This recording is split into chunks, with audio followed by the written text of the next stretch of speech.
নমস্কার বন্ধুরা, home cook Susmita সিংয়ের চ্যানেলে আপনাদের সবাইকে স্বাগত।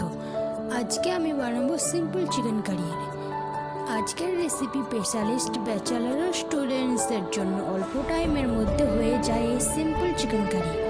আমার রেসিপি যদি আপনাদের ভালো লেগে থাকে তাহলে লাইক, কমেন্ট এবং সাবস্ক্রাইব করবেন। তো দেখে নেওয়া যাক আজকের এই সিম্পল চিকেন কারি রেসিপি।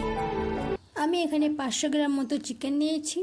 চিকেনটাকে ভালো করে ধুয়ে রেখে দিয়েছি। আমি একটি মিক্সি জারে আধখানা পেঁয়াজ, গোটা জিরে, রসুন, 4টে কাঁচা লঙ্কা আর সামান্য পরিমাণে আদা সব কিছু একসাথে পেস্ট বানিয়ে নেব। তো চিকেনটাতে আমি একটা আধখানা লেবু মাখিয়ে নেব।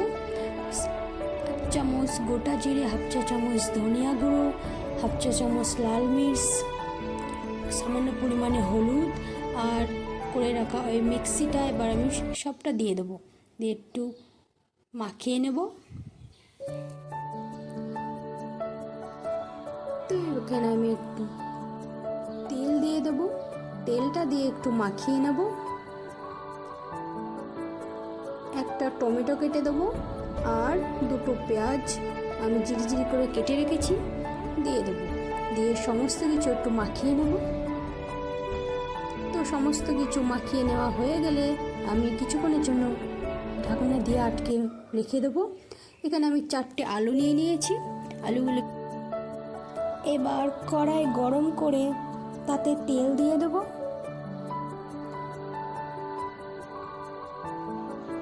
এবার সমস্ত আলুগুলোকে দিয়ে দেবো।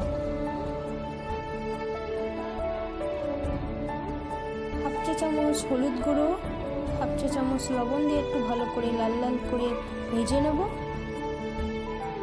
এবার ওই তেলেই 2টো রসুন আমি ছেঁচে দিয়েছি, একটা তেজপাতা, একটা শুকনো লঙ্কা এবং সামান্য পরিমাণে চিনি দিয়ে মাখিয়ে রাখা মাংসটা দিয়ে দেবো।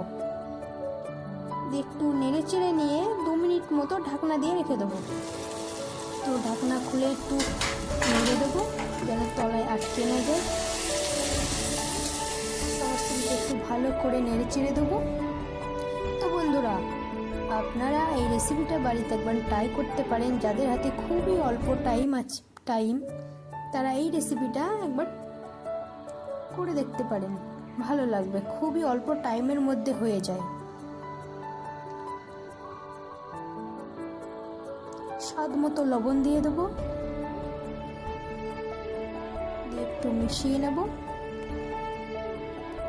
মেশানো হয়ে গেলে এবার ভেজে রাখা আলুগুলোকে দিয়ে দেবো। আলুগুলোকে দিয়ে সমস্ত কিছু একটু মিশিয়ে নেব। মিশিয়ে নিয়ে 2 কাপ মতো জল দিয়ে দেবো। তো বন্ধুরা, আমার রেসিপি যদি আপনাদের ভালো লেগে থাকে তাহলে লাইক, কমেন্ট এবং শেয়ার করতে ভুলবেন না। আর নতুন নতুন রেসিপি দেখার জন্য চ্যানেলটিকে অবশ্যই সাবস্ক্রাইব করে রাখবেন।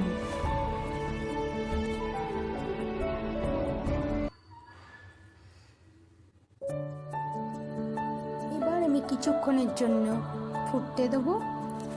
ফুটে হয়ে আসলেই রেডি হয়ে গেল ব্যাচেলর চিকেন কারির রেসিপি। খুবই অল্প টাইমের মধ্যে হয়ে যায়। আপনারাও একবার ট্রাই করুন, আশা করি আপনাদের ভালো লাগবে।